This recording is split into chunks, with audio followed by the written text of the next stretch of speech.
Hey guys, welcome back to our new blog. তো guys, তোমরা সবাই কেমন আছো? আই হোপ তোমরা সবাই অনেক ভালো আছো, আর আমরাও খুব ভালো আছি। তো আজকে আমি ভিডিওটা দিচ্ছি, কিন্তু এই ভিডিওটা কিন্তু এই বুধবারে।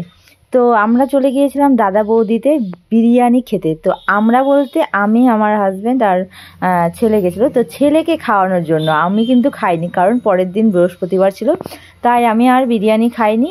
তো ছেলের খুব ইচ্ছা ছিল অনেক দিন ধরে, তো তখন বললো যে বাবা চলো নিয়ে। তো দিদিভাইরাও ছিল না, বিয়ে বাড়ি গেছিলো, তো বললো চল তাহলে। তো আমরা কিন্তু চলে গেছিলাম দাদা বৌদিতে বিরিয়ানি খেতে। এই যে দেখো, কালীবাড়ি টালীবাড়ি পার হয়ে গেলাম, তারপরে কিন্তু দাদা বৌদিতে অলরেডি চলেই আসবো এখনই। আর আমাদের ওখান থেকে খুব কম, মানে বেশি রাস্তা না, অল্পই রাস্তাটা। তো তাই 5 মিনিটের মধ্যেই চলে আসলাম। তো এই যে দেখো, আমরা কিন্তু বলতে বলতে দাদা বৌদিতে চলেও আসলাম, আর ছেলেকে কিন্তু বিরিয়ানি দিয়ে দিয়েছিল। তো ছেলে কিন্তু বললো যে চিকেন বিরিয়ানি খাবে। তো ঠিক আছে, চিকেন বিরিয়ানি খা। আর সত্যি কথা বলতে বিরিয়ানিটা কিন্তু ভালোই লাগে, আমারও ভালো লাগে। পরের দিন যদি বৃহস্পতিবার না থাকতো তাহলে কিন্তু আমিও খেয়ে নিতাম, মানে বিরিয়ানি দেখলে লোভটা সামলানো না যায় না আর কি। তাও ছেলে বললো মা তুমি খাও খাও, তো জোর করে আমাকে কিন্তু একবার ঢুকে দিয়েছে। তো পরের দিন আবার ওই শ্যাম্পু ট্যাম্পু করতে হয়েছে, এটাই আর কি বাঙালিদের যা নিয়ম, এটা তো করতেই হবে। তো ও জোর করে খাওয়ানোর জন্য একবার শুধু মুখে দিয়েছি। তারপরে আমি বললাম না বাবা, আমি আর খাবো না, তুই খা, তোর শান্তি হলে শান্তি।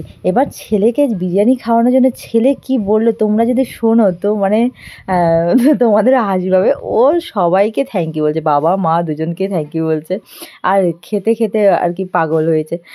তো যাই হোক, আমরা আর কি ওখানে ছিলামই। তার আমার ইচ্ছা ছিল, আমার বাবা পূরণ করলো, ওই জন্য বাবাকে থ্যাংক ইউ। আর মা পূরণ করেনি? হ্যাঁ, মা পূরণ করছে। তারপরে মাকেও ধন্যবাদ। মাকেও ধন্যবাদ, আর বাবাকে থ্যাংক ইউ। ধন্যবাদকে ইংলিশে বললে থ্যাংক ইউ। আচ্ছা ঠিক আছে, এবার খাওয়াটা কমপ্লিট কর তাড়াতাড়ি।